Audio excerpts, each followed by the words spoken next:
Only जैनियों के लिए है वेराइटी। जैनी बन के करोगे तो उल्लू बनना निश्चित है, और अजैन बन के करोगे तो निश्चित नहीं कहूंगा, बन भी सकता है और नहीं भी बन सकता है। तो कौन कौन उल्लू बनना चाहता है? और जैन होकर रात में खाओगे तो उल्लू पक्का है, आगम में। जैन होकर शराब गुटखा पियोगे तो जवानी में ही मरने के दिन आ जाएंगे, जवानी में बुढ़ापा आएगा। और सबसे ज्यादा जैनियों को कैंसर होता है गुटखा खाने वालों को, अस्पतालों में जाके। अजैनों को नहीं, मजदूरों को नहीं, किसानों को नहीं। परसेंटेज लगा दो, जितने जैनी गुटखा खाते हैं अन्य जातियों को लगा लो, जैनियों को सबसे ज्यादा परसेंटेज में गुटखा, परसेंटेज में, संख्या जितनी है उतनी होगी, परसेंटेज में होगा, क्योंकि तुम जैन हो। कल पूछा था ना कि चतुर्मास हम किशनगढ़ वालों को कैसे निकालना चाहिए। इस समय सबसे ज्यादा राजस्थान और अजमेर जिले में ये 4 महीने का खतरा मोल ले रहा है किशनगढ़। अन्य नगरों में सारे कर्मों के सर्टिलाइज किशनगढ़ पे आ गए, और जहां सुधा सागर बैठ जाए वहां तो सारी दुनिया ही अपने आप आ जाती। सारे बार सब कहां लगते हैं? सब सर्टिलाइज लग गए, सब कर्मों ने भी लगा दिए। क्यों? सावधान, अभी 24 घंटे हैं। मैं लाभ नहीं बता रहा हूं, मेरी आदत उल्टी है। मैं तुम्हें अच्छे अच्छे लोभ देकर तुम्हारी जिंदगी बर्बाद नहीं करना चाहता हूं। मैं तो चतुर्मास के खतरे बता करके। बिजली के खंभे पर क्या लिखा रहता है? ये नहीं लिखा रहता है बिजली से लाभ कितना है। बिजली खंभे पर यह नहीं लिखा रहता कि बिजली से लाभ कितना है, वहां क्या लिखा रहता है? इससे खतरा। तो सुधा सागर वो 11 केवी का खंबा है जहां मैं पहले ही से लिखता हूं खतरा। सुनो इस चतुर्मास के खतरे, सुनो चतुर्मास के खतरे सुनो। चतुर्मास नहीं है तो कोई खतरा नहीं। और अन्य गांव वालों, नसीराबाद, ब्यावर, किशनगढ़ हो, अजमेर आदि, ये सब, इनको कोई ज्यादा खतरा नहीं। जयपुर भी बड़ी है। अब सारा खतरा जो है किशनगढ़ को है। पहले ये बताओ, चतुर्मास की बात कह रहा हूं, जैसे जैन कुल की बात कही ना, बस ऐसे कर लेना।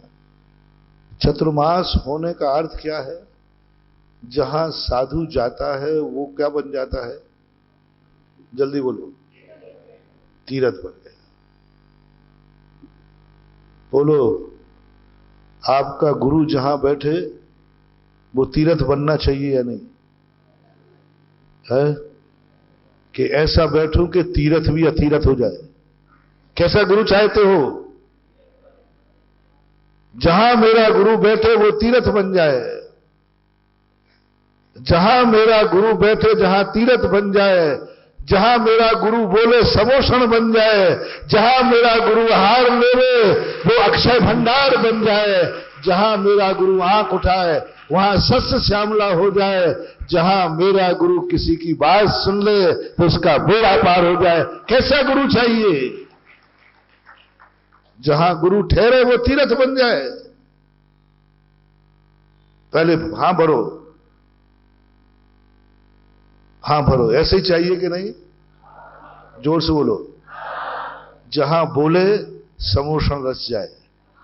ऐसा लगे जैसे समोषण में दिव्य ध्वनि सुन रहे, ऐसा बात।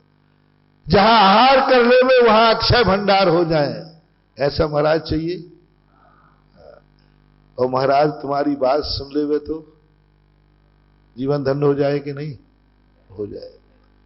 यदि ऐसा अतिशयकारी महाराज चाहिए, और उसी का ही चतुर्मास कराना, जिनके प्रति तुम्हारी श्रद्धा हो कि ये महाराज यदि मेरे नगर में मिल गया तो 4 महीने के लिए मेरा नगर तीर्थ बन जाएगा। यदि ऐसी श्रद्धा हो तो चतुर्मास कराना, अन्यथा चतुर्मास कराकर अपनी जिंदगी को खतरे में मत डालना। समय बर्बाद नहीं करना, पैसा बर्बाद नहीं करना, स्थान बर्बाद नहीं करना। जिस साधु के प्रति तुम्हारी ऐसी श्रद्धा ना हो, उस साधु का चतुर्मास कभी मत कराना। और साधु को कभी भी तुम्हारे जीवन में किशनगढ़ में लाने का प्रयास मत करना। किसकी कह रहा हूं? जिसका तुम्हें मालूम है कि साधु से मेरी पावनता और नष्ट हो जाएगी। ये साधु इतना अपावन है कि मेरे पावन स्थान को भी अपावन कर देगा। ये साधु की संगति में जाने से कुछ फायदा नहीं है, ये भी बदनाम है, और इसके साथ जाऊंगा तो मैं भी बदनाम हो जाऊंगा। कभी ऐसों की संगति नहीं करना। चतुर्मास उसी का कराना जिसका समाज में ये भाव आ जाए कि यदि इनका चतुर्मास मिल गया तो मेरी समाज की पावनता 100 गुनी बढ़ जाएगी। मेरे समाज में, मेरे बच्चों में इतनी पावनता आ जाएगी, मेरा किशनगढ़ पावन हो जाएगा, मेरी समाज पावन हो जाएगी। जिस घर में चरण पड़ेंगे वो घर पावन हो जाएगा, जिसकी इसके ऊपर आंख पड़ेगी वो आंख पावन हो जाएगी, जिसके इसके शब्द कान में पड़ेंगे उसके कान पावन हो जाएंगे। ये निर्णय पहले कर लेना साधु का चतुर्मास कराने के पहले। चतुर्मास कराना कोई हंसी मजाक नहीं है कि लाओ महाराज को कमंडल लाके रख दो। पहले ये बताओ, जिस साधु को तुम ला रहे हो, क्या तुम्हें उस साधु पर विश्वास है? जो आंख इस साधु पर पड़ेगी वो आंख पावन हो जाएगी। कि मैं पीछे डठूला लगाऊं, लिखूं फिर कि बुरी नजर वाले तेरा, लिखूं ये? और फिर ये लिखने के पीछे बाजू में क्या टांगना पड़ेगा? वो ट्रक में टंगा था ना, वो क्या मचा रखा है? बुरी नजर वाले तेरा मुख हाला। यदि ऐसा लिखना पड़ा तुम्हारे बाप को, तुम्हारे गुरु को, तुम्हारे गार्जियन को, तो इससे क्या पता चलता है कि तुम्हारी नियत क्या है? क्या तुम्हें है विश्वास कि मेरे गुरु ये शब्द नहीं लिखेंगे, मेरे गुरु डठूला नहीं लगाएंगे? गुरु भी बालक के समान दिगंबर है। बालक को भी सद्याजात कहते हैं और गुरु को भी। जब मां ने बालक को डठूला लगाया तो मैं भी तो बालक के समान हूं, मेरी जन्मानी मां ने डठूला क्यों नहीं लगाया? तुम्हारी मां ने क्यों लगाया? तुम्हारी मां को संदेह है कि मेरे बेटे को कोई बुरी नजर से, और मेरी जिनवाणी मां को विश्वास है कि मेरा बेटा इतना पावन है कि जो आंख इस पर उठेगी वो भी पावन हो जाएगी। इसलिए डठूले लगाने की कोई जरूरत नहीं, साधु के लिए कोई डठूला नहीं। क्या तुम्हें विश्वास है अपने गुरु पर कि मेरे गुरु पर जो आंख उठा लेगा उसकी आंख पावन हो जाएगी? जो मेरे गुरु के चरण छू लेगा उसके हाथ पावन हो जाएंगे। जिसके कानों में मेरे गुरु के शब्द पड़ जाएंगे उसके कान पावन हो जाएंगे। जो गुरु की अंजलि में एक गिलास जल दे देगा उसका जन्म जन्म धन्य हो जाएगा। और जिस भूमि पर चतुर्मास हो जाएगा वो भूमि तीर्थ बन जाएगी। यदि इतना विश्वास हो तो चतुर्मास कराना, नहीं हो तो चतुर्मास करा करके एक आफत मूल मत लेना। मैंने कल शाम को कहा था, आने की श्रीफल तो बहुत चढ़ाए, आज शाम तक बिहार का श्रीफल चढ़ा दे।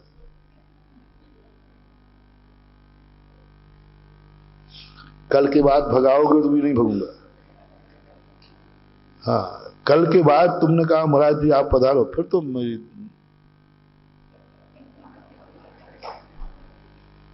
तो दिवाली तक चतुर्मास हो गया तो ये अंगद का पैर है। फिर तो अंगद के पैर को रावण पूरी ताकत लगा दे तो साधु का चतुर्मास आज शाम तक आप लोग बिहार का श्रीफल चढ़ा सकते हो। मैंने स्पष्ट कह दिया, मैं जो कहता हूं साथी, ऐसी श्रद्धा हो, ऐसा विश्वास हो तुम्हें साधु पर, तो चतुर्मास कराना महानुभाव। यदि नहीं हो तो मत डरो, चाहे सुधा सागर हो, चाहे कोई सागर हो, हम उनका चतुर्मास नहीं करा सकते हैं। जो आंख उठे वो गंदी हो जाए, जो कान सुने वे गंदे हो जाएं, और जिस जमीन पर वो रह जाएं वो जमीन भी गंदी हो जाए। जहां चतुर्मास करने वो नगर भी निंदा को प्राप्त हो जाए। कैसे लोग हैं तो ऐसे साधु का चतुर्मास कराते हैं? होता है कि नहीं? बोलो। जब कोई साधु गड़बड़ हो जाता है ना, तो ऐसे आदमी मिलते। कैसी मूर्ख समाज है जो ऐसे साधु का चतुर्मास कराते।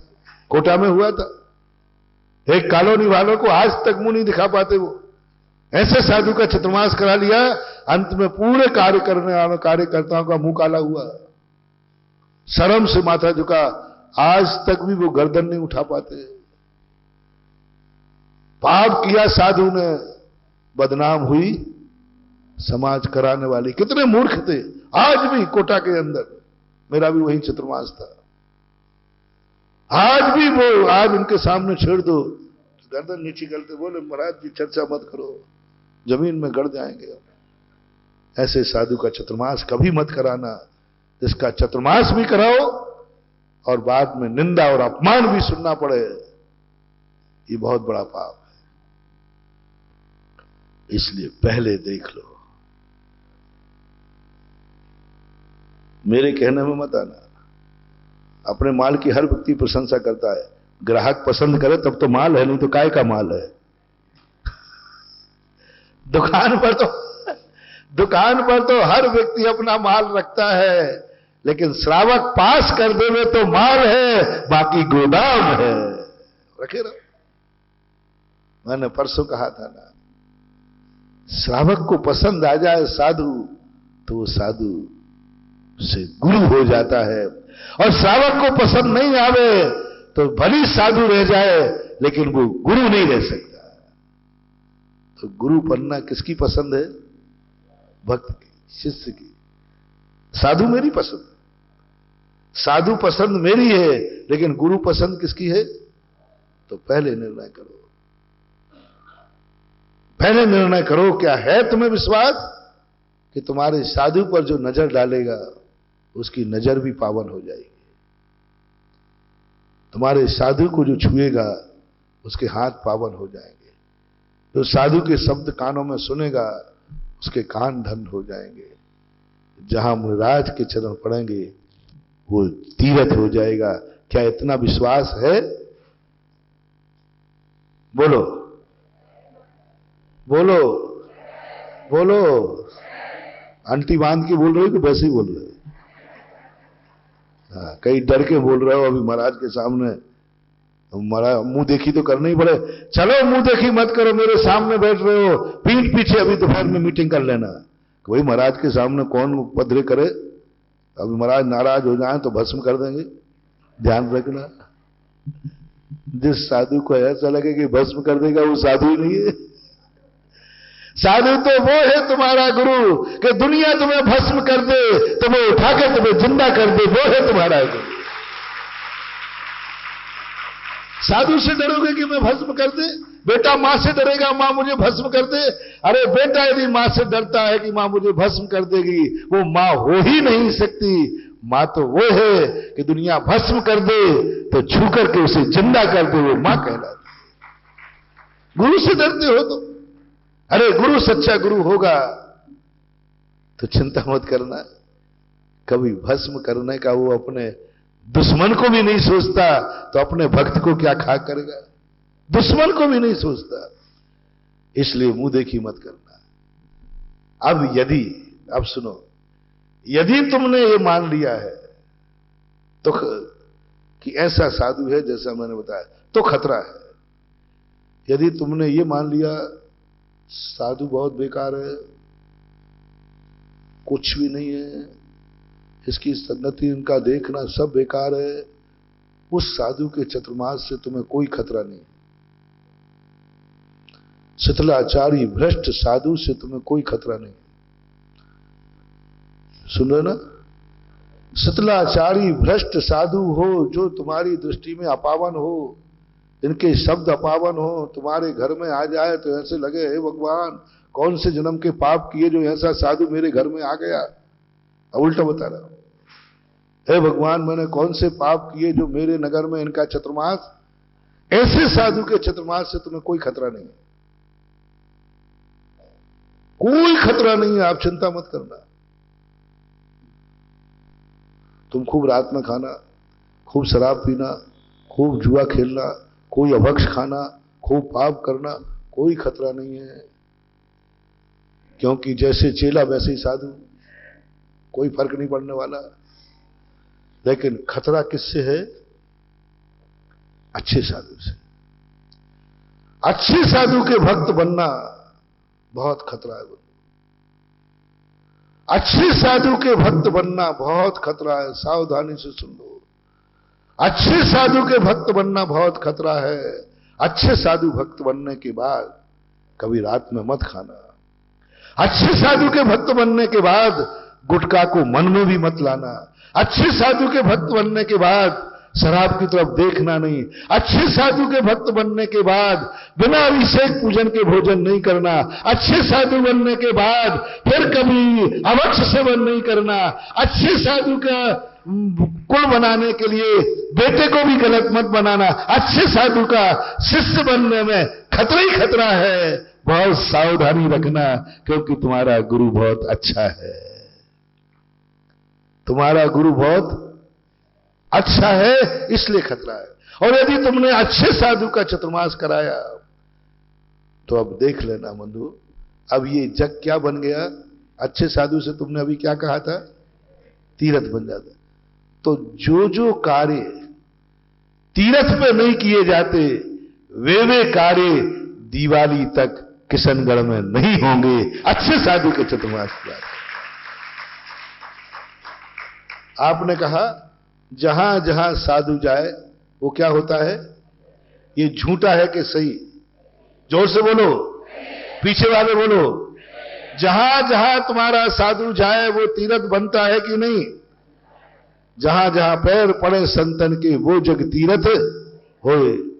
तो किशनगढ़ में यदि ऐसे साधु की तुम्हारी दृष्टि में चरण पड़े हो, चतुर्मास हो रहा हो, तो बोलो किशनगढ़ क्या हो गया। आज बाहर के लोग नहीं है इसलिए पूछ रहा हूं, अंदर की बात है। अंदर की बात। बोलो किशनगढ़ क्या हो जाएगा दिवाली तक? जोर से बोलो, जोर से बोलो। तो बस तुम्हें तीर्थ की सौगंध है। जो जो कार्य तीर्थ में नहीं किए जाते वे दिवाली तक किशनगढ़ में नहीं होंगे और जैन समाज में नहीं। क्योंकि आपने कहा है कि मैंने नहीं कहा, मैंने कहा कि तुमने कहा, बोलो ना, कि चतुर्मास महाराज का होता है तो हमारा किशनगढ़ तीर्थ। तो बस यदि तुम्हारी अंदर से आवाज है, ये अंदर चेतना से आवाज है, अंदर की श्रद्धा की आवाज है, ये अंदर सम्यक दर्शन की आवाज है, तुम्हारे गुरु पर विश्वास की आवाज है ये, और गुरु के प्रति श्रद्धा की आवाज है, तो मेरा किशनगढ़ वालों से कहना है कि तुम अब गड़बड़ मत कर देना। जिंदगी भर जो तुमने किया है उसके पाप का बंद एक तरफ रख लेना।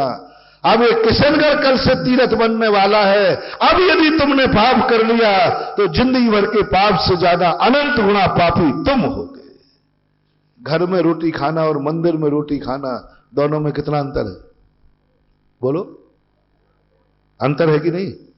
बस अभी तक तुमने रातों में खाया, गुटखे खाए, जिन्होंने खूब गुटखे खाए उनको इतना पाप का बंद है। अब 4 महीने खा लिया तो, क्योंकि अब किशनगढ़ क्या बन गया? तो तीर्थ पे खाना। अब शराब पी ली तो, अब रात में खा लिया तो, अब आलू प्याज खाया तो, अब तुमने कोई गलत किया तो खतरा, क्रास, खोपड़ी अकेली 11 केवी। 11 kV लिखा है और नीचे क्या लिखा, बड़ी है खोपड़ी, और उसमें क्या लिखा है, बस यहां कल यहां चित्र लगवा दूं कल से 11 kV 740 11,000 वोल्ट। अरे 11,000, वो 11,000, मेरा तो वैसे ही 11,000 से ऊपर है, क्योंकि सारे डायरेक्ट आचार्य श्री से आता है। बंधु, बहुत बड़ी बात आज तुमसे कही। क्यों हमारी जिंदगी बर्बाद हो जाती है, क्यों हम वो नहीं पा पाते हैं? क्योंकि हम तीरथ बनाने के बाद भी अपने पापों से मुक्ति नहीं पा पाते। आज घर घर में ये बात मैंने कल कहा था, कल शाम को संघ का समाधान में प्रश्न था, तो आज लो मैंने कहा था, कल मैं बता दूंगा कि सारे किशनगढ़ के लिए बस कोई भी गलत कार्य करते समय एक ही सोचना है, इस समय मेरा किशनगढ़ तीरथ है, मैं वो कार्य नहीं करूंगा जो तीरथ में किए। ये मात ओनली किशनगढ़ वालों के लिए है, क्योंकि नगर किसका है? आप। एड्रेस किसका है? किशनगढ़ का एड्रेस किसका है? हैं? आप लोग लिखते हो फलाने चंद मदनगढ़ किशनगढ़, तो आपका यदि है तो आप वायदा करो। दूसरी बात, आप कैसी वायदा करते? पहले के लोग जीवन में मात्र चतुर्मास की प्रभावना, मात्र चतुर्मास का लाभ दो चीजों में मिलता है। महाराज इधर प्रवचन दे रहे हैं, तुम वहां सो रहे हो, जिंदगी भर सोते रहना, लेकिन 4 महीने प्रवचन के समय यदि तुम सो रहे हो तो नियम से तुम्हें ऐसा कर्म का बंध होगा कि अगले भव में जन्म से ही सूरदास बनोगे। क्योंकि ये किस समय सोए तुम? किस समय सोए तुम? किस समय सोए तुम? जिस समय गुरु महाराज तुम्हें जगा रहे थे, और गुरु के जगाने पर भी तुम सोते रहे, तो कर्म कहता है जा, तुझे नेत्रों की कोई जरूरत नहीं है, जगाने वाले से भी नहीं उठा, तो अब तुझे कर्म कहता है कि तू सदैव सोता रहे तो अच्छा है। कभी भी भूल करके नियम ले लेना, जब मेरे गुरु महाराज का प्रवचन चल रहा हो, कितनी कीमत है इस तीरथ की, कितनी कीमत है तुम्हारे साधु की, कितनी कीमत है। कितने में छोड़ दोगे तुम साधु को? कितनी कीमत है इस चतुर्मास की, कितनी कीमत है इस प्रवचन की, कितनी कीमत है बोलो, कितनी बता दूं? कई लोग 4 आना की चाय पत्ती के लिए प्रवचन छोड़ देंगे। बोले महाराज जी मेरी दुकान सुबह से खुलती है। बोले क्यों, क्या बिकता है? बोले 50 रुपए में चाय पत्ती बिक जाती है। यानी थोड़ी सी काल में, थोड़ी सी तुम्हारी परेशानी में, थोड़े से व्यापार में। अरे सफलता चाहते हो तो ये कहो, जिस समय महाराज का प्रवचन होगा उस समय की कमाई मेरे घर में नहीं आएगी, वो कमाई मैंने। एक व्यक्ति ने, मैंने कहा भाई अष्टमी 14 पहले के श्रावक लोग कहते महाराज जी, उसने पूछा मेरे से, बोले महाराज जी ऐसा बताओ जिससे मैं चौथे काल का श्रावक बन जाऊं। तो मैंने कहा पहली कमाई है अष्टमी 14 की कमाई नहीं खाना। तो बोले महाराज मेरी मशीन बंद ही नहीं हो सकती, 24 घंटे चलती है। अब मैं क्या बंद करूं तो 6 घंटे चालू करने में लगते। तो मैंने कहा फिर तो बंद मत करना। तो फिर महाराज जी अब तो मेरी मजबूरी नहीं। मैंने कहा एक उपाय और है, यदि अब मेरे से कोई बनिया बच पाएगा। उसने कहा देखो महाराज जी अब तो आपने भी हाँ कह दिया ना। हाँ, हमने कहा नहीं, फिर सही में मशीन बंद हो जाए, 6 महीने 6 घंटे चालू करने में लगे, व्यवस्था सब बिगड़ जाएगी, बंद मत करना। बस एक नियम ले लो कि अष्टमी 14 में जितनी इस मशीन से कपड़ा निकलेगा वो मैं दान में करूंगा, उपयोग में नहीं लूंगा। बोले महाराज जी आपको मैंने अभी तक सीधा साधा समझा था। मैंने मशीन बंद नहीं हो तो कोई बात नहीं, अष्टमी 14 को जो इनकम होगी वो इनकम हम दान में देंगे, हमारा परिवार, और हम अष्टमी 14 की कमाई नहीं खाएंगे। तो भी वो यही माना जाएगा कि तुमने अष्टमी 14 से आजीविका नहीं की। कभी और चर्चा करेंगे इसके विस्तार से। इसी प्रकार यदि चाहते हो कि जहां चतुर्मास होगा किशनगढ़ में 4 महीने दिवाली दिवाली होगी। भजनों में तो खूब गाते हो, दिवाली साल में एक बार आती है, जहां मेरे गुरुजी होते हैं वहां हर दिन दिवाली होती है। कमल है हर दिन दिवाली, लोग मैं प्रतिदिन दिवाली मनवाता हूं। इसको पर्व मान लेना। नहीं, मेरे गुरु प्रवचन कर रहे हैं, मैं प्रवचन के समय व्यापार में नहीं बैठूंगा, मैं प्रवचन के समय व्यापार में नहीं बैठूंगा, क्योंकि इस समय मेरा महिला हो, प्रवचन के समय मैं रोटी नहीं बनाऊंगी। बस महाराज टिफिन कौन लगाएगा? बच्चों का। बच्चों की आड़ मत लो, हम बड़े बच्चों की बात कर रहे हैं। छोटे बच्चों की व्यवस्था तो मैं बता दूंगा। मैं रोटी के कारण मैं रसोइयन नहीं हूं, मैं इस घर की रानी बन के आई हूं। मैं रसोइयन नहीं हूं कि मेरे गुरु प्रवचन कर रहे हो और ऐसे समय पर भी मैं चूल्हे के आगे रोटियां थोप रही हूं। कोई मैं नौकरानी नहीं हूं, कोई रसोइयन नहीं हूं। दावा ठोक के घर से कहो, रसोइयन और नौकरानी होती है, उसकी मजबूरी होती है। मैं रानी हूं घर की। प्रवचन के समय किशनगढ़ में चूल्हा नहीं जलेगा। हंगामा कर दो आज रात भर में, और नहीं मान पाओ तो फिर शाम को श्रीफल लेके आना ना, महाराज जी आप पधारो। हाँ, नहीं तो ये भी कान खोल के सुन लो। प्रवचन के समय तुम चूल्हे पर बैठी तो ध्यान रखना, और वो भी तुमने अपने लिए, बच्चों के लिए फिर भी चल जाएगा। चौके की बात नहीं कह रहा हूं, चौका तो धर्म का ही काम है, वो तो दोनों में बराबर चल जाएगा। लेकिन अपने लिए रोटी बनाने की बात नहीं होगा। और उस समय ऐसा कर्मबंध होगा कि तुमने इतना ज्यादा तुम्हारा स्थिति कि रसोइयन बनना पड़ेगा। फिर तुम जा ही नहीं पाओगे, कोई नौकरी है। और ये बायवा मैं करता हूं कि यदि तुमने ये संकल्प कर लिया, मेरे मंदिर में जिस समय अभिषेक चलता है, मेरे गुरु का जब समय प्रवचन होता है, उस समय मैं रोटी खाऊंगा नहीं, उस समय रोटी बनाऊंगा नहीं, तो ऐसा वरदान तुम्हें देता हूं कि जब तक तुम्हें मोक्ष नहीं मिलेगा, तुम्हारे घर में कभी तुम्हें रोटी नहीं बनाना पड़ेगी। बनाओगी तो चौके में बनाओगी। तुम्हारी जिंदगी में बनाने वाली रसोइयन बहुत मिल जाएंगे। किनको मिलती है रसोइयन? जिन्होंने पूर्व भाव में धर्म नहीं छोड़ा होगा कि मैं धर्म नहीं छोड़ सकती। व्यवस्था आगे पीछे सब होती है।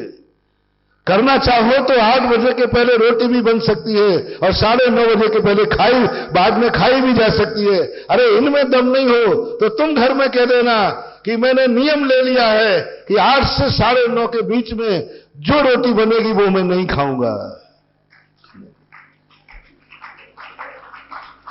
और जो पुरुष आज अपनी पत्नी को ये कहेगा, समझ लेना उसी को वो प्राण प्यारी मानेगा,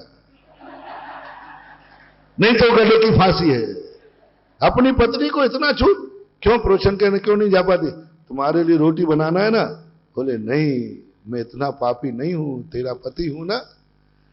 मैं इतना पापी नहीं हूं कि मेरी 2 रोटियों के कारण से तुम गुरु का प्रवचन छोड़ो। मैं इतना पापी नहीं हूं। लो, मैं नियम लेता हूं, प्रवचन के समय की बनी हुई रोटी नहीं खाऊंगा, जिससे मेरी पत्नी, मेरी मम्मी, मेरी बहन महाराज का प्रवचन सुन सके। क्या तुम इतने पापी हो कि 2 रोटियों के कारण से अपनी मां के, अपनी पत्नी का प्रवचन छुड़ा देते हो? अरे तुम भली प्रवचन सुनने आना या नहीं आना, लेकिन मां से, पत्नी से कह देना, नहीं मैं इतना पापी नहीं हूं कि मेरे कारण से तुम्हारा प्रवचन छूटे, मेरे कारण से तुम्हारा आहार छूटे, मेरे कारण से नहीं।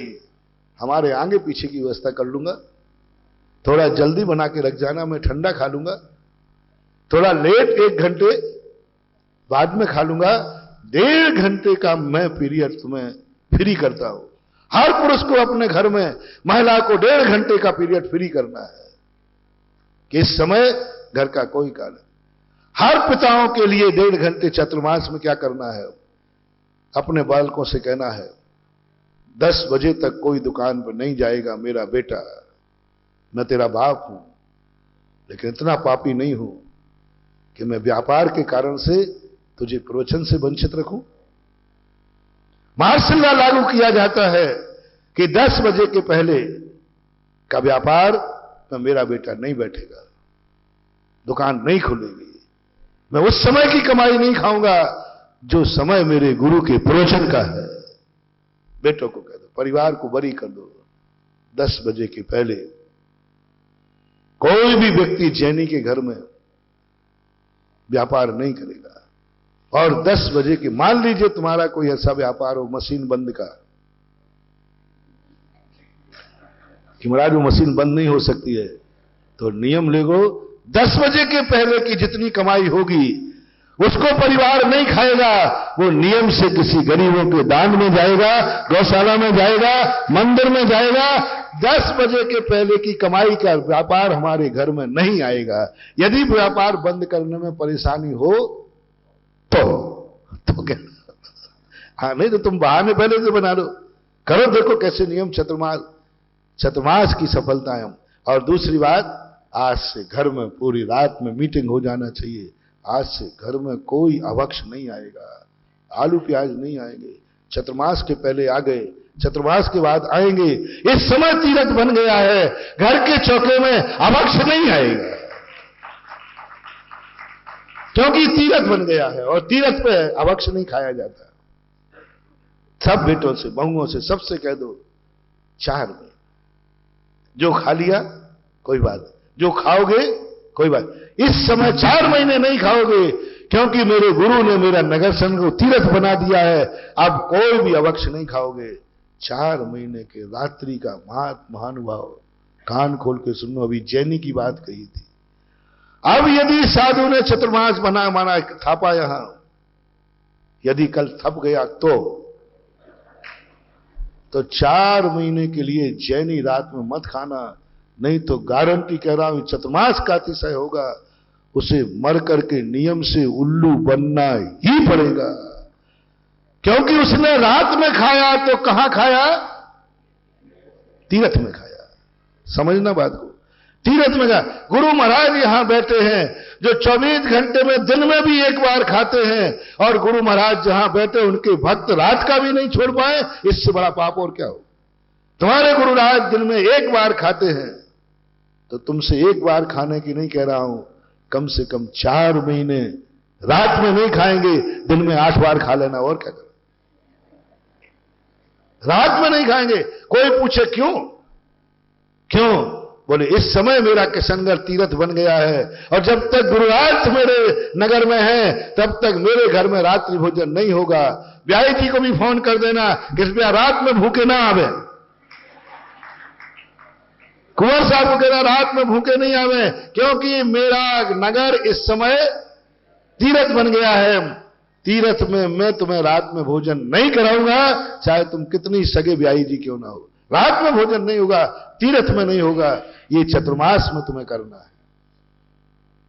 और भी तुम्हारे और भी जो दुर्गुण होते हैं, उन दुर्गुणों को बस संक्षेप में यही कि जो जो कार्य तीर्थ पे नहीं किए जाते हैं, वे कार्य 4 महीने किशनगढ़ वालों को, आगे बोलो ना, किशनगढ़ वालों को जो जो कार्य तीर्थ पर नहीं होते हैं वे कार्य पूरा करवाएंगे।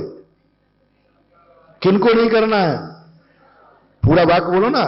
मैं बोलूंगा जो जो कार्य तीर्थ पर नहीं किए जाते हैं वे कार्य 4 महीने किशनगढ़ वालों को नहीं करना।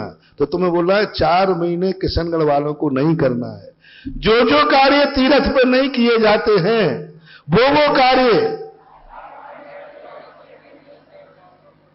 आज 24 घंटे का मौका है। जो करना है जम के कर लेना, जो खाना है जम के खा लेना, जितनी पीना है जम के पी लेना,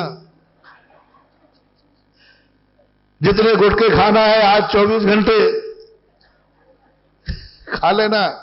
बस आज 24 घंटे तुम फ्री हो, और कल से यह स्वर्णांकित कार्य होने वाला है संभवतः कि किशनगढ़ 4 महीने के लिए तीर्थ बन जाएगा। हर बस वाला, हर ट्रेन वाला पूछेगा कहां जा रहे हो? बोले किशनगढ़ जा रहे हो। कहां जा रहे हो? किशनगढ़ जा रहे हो। तो लोग कहेंगे किशनगढ़ में ऐसा क्या हो गया? जैसे अभी लोग जिस स्टेशन पर जो कहां जा रहे हैं, बोले सांगानेर। कहां जा रहे हैं? सांगानेर। तो लोग पूछ रहे थे 8 दिन के लिए सांगानेर तीर्थ बन गया। तुम्हारी भी ऐसी हवा हो। बोले लोग कहां जा रहे हैं? किशनगढ़। बोले किशनगढ़ में क्या है? बोले 4 महीने के लिए किशनगढ़ तीर्थ बन गया है। और जब कोई व्यक्ति तुम्हारे घर में झांके और देखे क्या परिवर्तन, तुम्हारे यहां कुछ आजकल आलू की सब्जी, प्याज का बघार, कुछ समझ में नहीं आ रहा क्या है, रात्रि में भोजन कुछ समझ में नहीं आ क्या। बोले मालूम नहीं है, मेरा नगर तीर्थ बन गया है। छाती फुला करके कहना, क्या बात है। आज सारे नगर में 5 बजे दुकानें खुल जाती हैं, यहां तो 10 बज रहे हैं, दुकान नहीं खुली, क्या बात है। तो गर्व से कहना, इस समय हमारे यहां गुरु जी का समोषण लगा है। मैंने कहा था ना, उस साधु का चतुर्मास कराना जो प्रवचन देते समय तुम्हें ऐसा लगे जैसे मैं साक्षात भगवान की वाणी सुन रहा हूं, तो प्रवचन सुनना। क्योंकि प्रवचन गुरु का नहीं होता, प्रवचन तो जिनवाणी का ही होता है, गुरु नहीं होता। आप जिनवाणी के बाद, हमारे प्रवचन के बाद जिनवाणी स्तुति गाते हुए गुरुवाणी, तो ये प्रवचन किसका है? मेरा नहीं, मैं तो चुंगा हूं, साउंड हूं जिसमें से आवाज निकल रही है। प्रवचन किसका है? तो तुम्हें जब ऐसा लगने लग जाए कि गुरु के मुख से निकला हुआ प्रवचन साक्षात जिनवाणी है, तो तुम्हें यही महसूस होना चाहिए कि मेरे यहां इस समय साक्षात समोषण लग के जिनवाणी खिल रही है। इसलिए हम लोग 10 बजे तक, 9:30 बजे तक समोषण में रहते हैं, दिव्यध्वनि सुनते हैं। तब लोग कहेंगे पंचम काल में वो समोषण, कहेंगे चलो। बोले कहां है? बोले कम्युनिटी हॉल में है। चलो। तो ये गर्व, कुछ गर्व की बातें करो। कुछ जिंदगी में कल से नया होना चाहिए। घर का कुछ नया फार्मूला लागू होना चाहिए, घर में नया मार्शल लागू होना चाहिए। घर का बुजुर्ग घर में बैठाल कर मीटिंग करे और मार्शल लागू करे। यदि चतुर्मास महाराज का करा रहे हो तो 4 महीने घर में ये नहीं होगा, क्योंकि मैं घर को तीर्थ बनाऊंगा। मार्शल लागू होना चाहिए मीटिंग। चतुर्मास की व्यवस्था की मीटिंग करने की तुम्हें जरूरत नहीं है।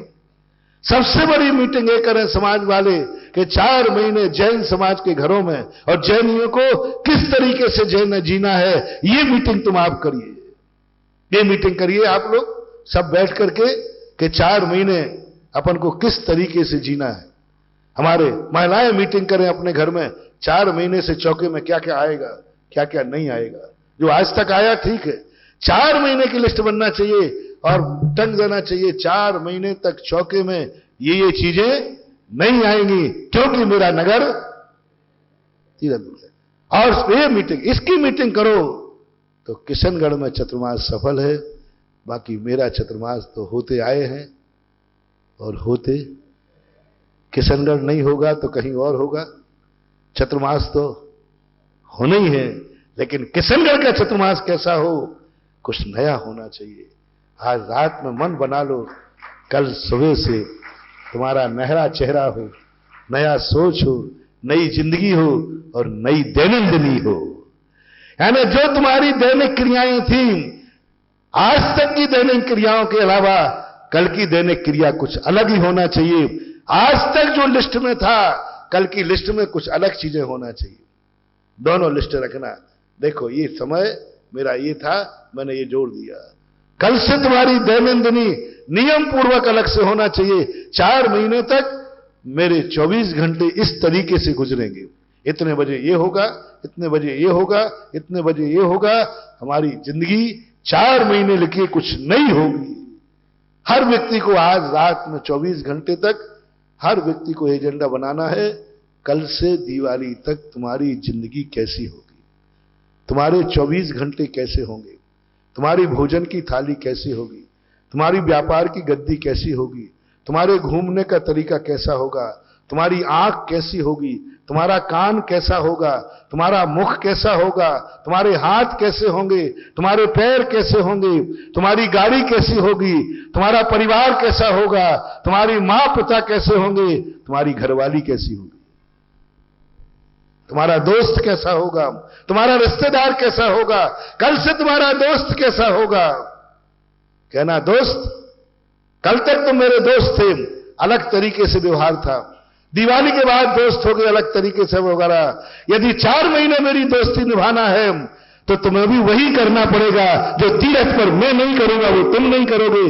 दोस्त 4 महीने के लिए दोस्ती छोड़ दो या दोस्त को जैन बना लो। कह दो कि 4 महीने मेरे तरीके से रहना हो तो मेरे दोस्त हो, नहीं तो दिवाली बाद निपटना। आज मिला लेना जितने हाथ मिलाना, दिवाली के बाद मिलोगे कि दिवाली बाद मिल जाऊंगा मैं गुटखा खाते हुए, दिवाली के बीच में मिल जाए। दोस्त कैसे होंगे तुम्हारे वो आज निर्णय करना है। किससे आएंगे तुम्हारे यहां रिश्तेदार, जब चाहे चले आते हैं। रिश्तेदारों को मालूम चलना चाहिए कि किशनगढ़ के रिश्तेदार के यहां जा रहा हूं, इस समय किशनगढ़ तीरथ बन गया है। वो भी थोड़ा होशियारी से आवे कि ब्याई जी इस समय किशनगढ़ के नहीं हैं, किशनगढ़ तीर्थ में ब्याई जी हैं। तो रिश्तेदारों को भी कुछ नया एहसास होना चाहिए, वही ढर्रा नहीं होना चाहिए जो हमेशा आते रहे। उनको भी एहसास होना चाहिए कि हमारे रिश्तेदार के यहां आज घर में ये परिवर्तन आ गया, खान पान में ये परिवर्तन आ गया। यानी पूरे ब्रह्मांड का, किशनगढ़ का संपूर्ण ब्रह्मांड में कल से कुछ नई लहर होना चाहिए। और यदि पुराना ही ढांचा है और पुराना ही ढांचा है तो चलता रहा है, चलता रहा है और चलता रहेगा, कोई मतलब नहीं। चतुर्मास आया है, एक दिन जाएगा। अभी अपन आने की बात कर रहे हैं, कल से चतुर्मास आएगा नहीं, कल से चतुर्मास, आज तो चतुर्मास आ रहा है, आज तो चतुर्मास, और कल से चतुर्मास जाएगा, आएगा नहीं। कल से चतुर्मास जाएगा, यानी एक एक दिन करके घट जाएगा। इसलिए बंधुओं, चतुर्मास तो आया है तो नियम से जाएगा, लेकिन तुम्हारी जिंदगी की ये माचिस की काड़ी बन करके आया है। दीप जला लेना तो तुम्हारी जिंदगी सुधर जाएगी। बस अंत में आपको यही संदेश, कल से तुम्हारे घर में, तुम्हारी जीवन में, तुम्हारे दोस्त यारों में, तुम्हारे व्यापार में क्या नया परिवर्तन किया, क्या तुमने नई घोषणा की, क्या तुमने नौकरों को आदेश दिया, क्या परिवार को तुमने निर्णय किया, कल से व्यापार का समय ये होगा। मान लीजिए तुम बंद नहीं कर सकते हो तो ठीक है, इतने बजे तक मेरा व्यापार नौकर चलाएंगे, मालिक घर की गद्दी पर नहीं जाएगा। मान लीजिए तो कोई ऐसा व्यापार है कि नहीं कर पाए तो नियम ले लो, व्यापार चलेगा, लेकिन मालिक नहीं जाएगा। घर का कोई सदस्य इतने बजे के पहले दुकान पे नहीं जाएगा, व्यापार पे नहीं जाएगा, नौकर चलाएंगे, मैं नहीं जाऊंगा, मेरा नियम है। घर में ये परिवर्तन होना चाहिए कि महाराज का प्रवचन 10 नाले 9 बजे तक चलता है, 10 बजे तक कोई किशनगढ़ का जैनी किसी व्यापार की दुकान पर बैठा हुआ नहीं पाया जाए। खोलना पड़े तो मैंने तरीका बता दिया, नौकर खोल लेंगे, चला लेंगे, खाएंगे पिएंगे 4 महीने। नौकर कोई गड़बड़ करेंगे तो कोई बात नहीं, उनके बाल बच्चे तो पलेंगे, लेकिन तुम्हारा तो बचत ही बचत होने वाला है। तो ऐसा कुछ परिवर्तन करो। कल से समझ में आ गया ना, आज मीटिंग होना चाहिए और तुम्हारी चूल्हे की मीटिंग होना चाहिए। आज के बाद सारी सासू बहू बैठकर कहेंगे कल से रसोई का टाइम क्या होगा, कल से रसोई में क्या होगा। 2 बातें, रसोई का टाइम क्या होगा और रसोई में क्या होगा। और आपका कल से व्यापार का समय क्या होगा और कल से जिंदगी का तरीका क्या होगा। आज रात में सारे दोस्तों के पास, ब्याई जियों के पास फोन पहुंचना चाहिए। मैं जानता हूं तुम्हारे ब्याई जी दोस्तों के, संगड़ का पुराना हूं, कोई जाने दो, मैं एक आज से पूछ लूंगा कि फोन आया था क्या।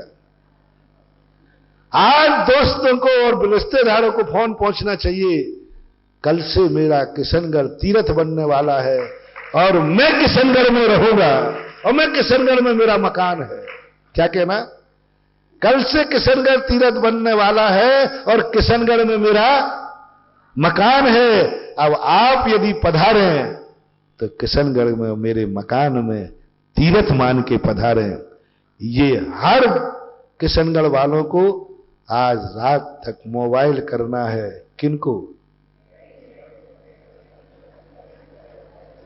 सबको रिश्तेदारों को मोबाइल करना है कि 4 महीने आना तो इस घर को तीर्थ मान करके आना, इतनी पावनता और पवित्रता से आना, और इतने बजे आना, इतने बजे आओगे तो कम्युनिटी हॉल में आ जाना, इतने बजे आओगे तो चौके में आ जाना, इतने बजे आओगे तो प्रवचन सभा में आ जाना, और इतने बजे आओगे तो मैं स्टेशन पर लेने आ जाऊंगा। कौन सा फ्री टाइम? स्पष्ट कह देना, यदि 8 से 9:30 के बीच में आए तो कृपया करके ना मैं स्टेशन पे आऊंगा, ना घर में कोई मिलेगा, सीधे आज ही फोन करोगे सब रिश्तेदारों को, और इसके बाद यदि तुम आओगे तो फिर चौके में आ जाना। मैं कहां मिलूंगा? या तो महाराज को आहार दे रहा हूंगा या महाराज का आहार देख रहा हूंगा। या तो महाराज को आहार दे रहा हूंगा या महाराज का आहार देख रहा हूंगा। यदि इतने बजे आओ तो चौके में आ जाना, और इसके बाद यदि आओ तो मैं तुम्हें स्टेशन पर लेने आऊंगा, क्योंकि महाराज सामायिक करेंगे, वो मेरा सामायिक का नियम नहीं। यानी तुम्हें रिश्तेदारों का सम्मान कब करना है? जब साधु सामायिक में चला जाए, उस समय तुम स्टेशन चले जाना और ले आना। ये दैनंदिनी का परिवर्तन होना चाहिए, ये होना चाहिए किशनगढ़ का परिवर्तन। तब किशनगढ़ का चतुर्मास का एक आनंद है। सबसे बड़े प्रभावना के 2 ही कारण होते हैं, एक प्रवचन सभा, दूसरी आहारचर्या। 2 ग्रस्त हो। और चतुर्मास से तुम्हें कोई लाभ नहीं है, मेरी सामयिक से कोई लाभ नहीं, मेरे स्वाध्याय से कोई लाभ, 24 घंटे कोई लाभ नहीं है। सबसे बड़ा लाभ है तुम्हारे लिए 2 ही, प्रवचन सभा और आहारचर्या। यदि तुम चतुर्मास में ये दोनों नहीं कर पाए तो तुमने 4 महीने अपने खुद के बर्बाद किए हैं और कुछ भी लाभ नहीं हुआ। क्योंकि साधु से समाज को मात्र 2 ही मौके, और क्या है? कोई तुम्हें सामायिक तो करना नहीं, स्वाध्याय तुम्हें, प्रतिक्रमण तुम्हें, माला तुम्हें, वो फिर लेते हो। मात्र 2 कार्य हैं तुम्हारी जिंदगी को बदलने का, एक प्रवचन और एक आहार, जिसका डायरेक्ट संबंध श्रावक से है, जो श्रावक के लिए ही है, जो श्रावक के लिए। इसलिए 2 कार्यों में अपने रिश्तेदारों को सूचना दे देना कि ये 2 कार्य मेरे लिए हैं, 4 महीने में ये 2 कार्य मैं नहीं छोड़ पाऊंगा, महाराज का प्रवचन और महाराज की आहारचर्या। बस 2 काम मैं नहीं छोड़ूंगा। यदि 2 कामों का नियम तुम्हारा हो गया, समझ लेना आपका चतुर्मास किशनगढ़ का सफल हो गया। सुधासागर का नहीं, सुधासागर का चतुर्मास तो आज तक सफल हुआ है, और ये चतुर्मास भी सफल होगा, और जब तक घट में प्राण है तब तक सफल ही होता रहेगा। लेकिन सवाल सुधासागर के चतुर्मास का नहीं है, सवाल किशनगढ़ के चतुर्मास का है। इन 2 चीजों बनाओ, दोनों में अपने घर में पुण्य करो कि ये 2 लाभ तो अपन को लेना ही है, प्रवचन नहीं छोड़ना, आहारचर्या नहीं छोड़ना। आहारचर्या के मैंने 2 रूप बता दिए। आहार नहीं दे पाओ तो आहार देखना। नगर से बाहर जब तुम हो तो ना देख पाओगे ना दे पाओगे, कम से कम उस समय पर आंख बंद करके 9 बार नमोकार मंत्र पढ़ लेना, तो आहार देने का पुण्य लग जाएगा। आहार नहीं दे पाए, देख करके भी आ गए तो भी देने का पुण्य लग जाएगा। ये 2 क्रियाएं। और आज बहुत अच्छा प्रवचन आपकी जिंदगी को बदलने का। देखें कल से कौन जिंदगी बदलता है, देखें कल से कुछ तुम्हारी जिंदगी में नया आता है कि नहीं। क्या सुबह उठ करके तुम कहोगे आज की दैनिकचर्या मेरी बिल्कुल आज तक की दैनिकचर्या से बिल्कुल भिन्न है। क्या मैं दिखवा लूं कि कल से जैनियों की भोजन की थाली अलग ही होगी, इतनी अलग होगी। आहा, कल तक आज तक इतनी गंदी थी, इतनी गंदी थी कि महाराज देख भी नहीं सकते थे। कल से तुम्हारी थाली इतनी पावन हो जाए, इतनी पावन हो जाए कि महाराज आ जाएं तो वही थाली उठा करके महाराज के सामने रख दो, इतनी पावन हो जाए। कल से थाली परिवर्तन होना चाहिए, और ऐसा लगना चाहिए कि आज से जैनियों के चौके में कितनी पावनता आ गई। कोई अवक्ष चीज नहीं है। सब्जी मंडी वालों से पूछ लूंगा मैं कि कल से आलू कितने बिके, क्योंकि सब्जियों के भाव 10 लाख क्षण पर्व में घट जाते हैं और बाद में बढ़ जाते हैं। इससे सिद्ध है कि सब्जी ज्यादा कौन खाते हैं। तो मैं आलू मंडी जी में पूछवाऊंगा 4 महीने कि आलू की बिक्री कम हुई है, प्याज की बिक्री कम हुई है। वो कहे कम हुई है तो फिर मान लूंगा कि मेरा चतुर्मास सफल हुआ है। देखो मेरे थर्मामीटर देखो उल्टे सीधे होते। आलू की मंडी के भाव गिर जाए, उनकी खपत कम हो जाए तो समझ लेना सुधा सागर का चतुर्मास सफल हो गया है, क्योंकि आलू और प्याज किशनगढ़ में बिकना बंद हो गए और बिके हैं तो उनका परसेंटेज। तो कल से ऐसा आलू प्याज बंद करो, ऐसा माहौल बनाओ कि कुछ नयापन लगे और कोई कहे क्या बात है आलू प्याज नहीं, बोले मालूम नहीं चतुर्मास चल रहा है, मालूम नहीं चतुर्मास चल रहा है, गर्व से कहना। और जैसी खाने की बात आए, दोस्त कहे यार चलो चाट खाने आया है, बोले मालूम नहीं 4 महीने में चाट पकौड़ी बाजार की नहीं खाऊंगा, बाजार की नहीं खाऊंगा, क्योंकि मेरा घर तीर्थ क्षेत्र पर है, किशनगढ़ तीर्थ क्षेत्र है, क्योंकि गुरु महाराज मेरे किशनगढ़ में है, इसलिए बाजार में भी अवक्ष नहीं खाऊंगा। पूछवा लूंगा होटलों पर ढाबे वालों से बिक्री घटी है कि बढ़ी है। पूछवा लूंगा गुटखा वाले टपरे वाले से कि गुटखा की पुड़ियां कम बिकी है कि नहीं, और वहां से अंदाजा लगाऊंगा कि किशनगढ़ का चतुर्मास सफल हुआ है कि नहीं। समय आपका पूरा हो गया। महावीर भगवान की जय।